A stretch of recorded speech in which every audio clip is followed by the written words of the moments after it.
Are you okay? No, I think my arm's broken. Not to worry, Harry. I will fix that arm of yours straight away. No, not you. Oh, poor boy, he doesn't know what he's saying. Now, this won't hurt a bit. Familiar faces now, of course. Daniel Radcliffe, Rupert Grint, Emma Watson, the kids from Harry Potter. In the first film, they didn't know much of anything, but they charmed the world. They, however, learned from the second film, and that's what I wanted to talk to them about, starting with the still charming Daniel Radcliffe. I think the first film helped me flow into the second film, because the first film is such a fantastic introduction. And the end of the first film is in a way, the beginning of the second film. So it kind of works like that, and I think I found it actually, I was much more at ease on the set. Well, there are technical things that everybody has to learn when they begin, and that is you've got to learn how to hit your mark without making it apparent that you're hitting your mark.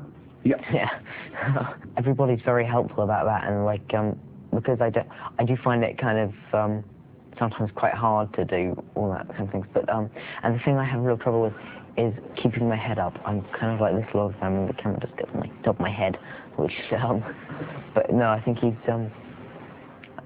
I think I'm rather not he's. I think see the difference between Harry and me isn't that far apart anymore. I'm referring to us as one person, and so I think I'm getting better. And Roger Pratt, the cinematographer, was helping me a lot with all that kind of getting people's light stuff. I find that I can relate to Ron quite a bit, because we're kind of similar, because we both got ginger hair, we're both scared of spiders, both like sweets.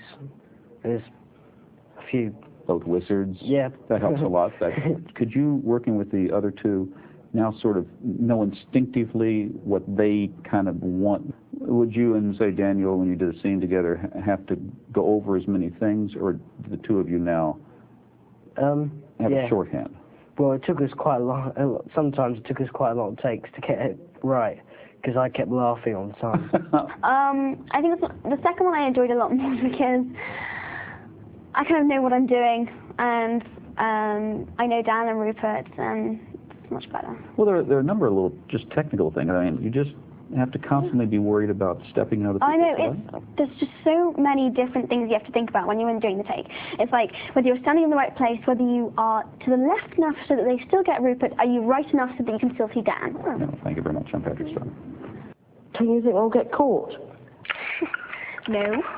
No one ever comes in here. Why? Moaning Myrtle. Who? Flicks with Patrick Stoner explores the craft and pleasure of filmmaking and its impact on our community for public television stations around the country.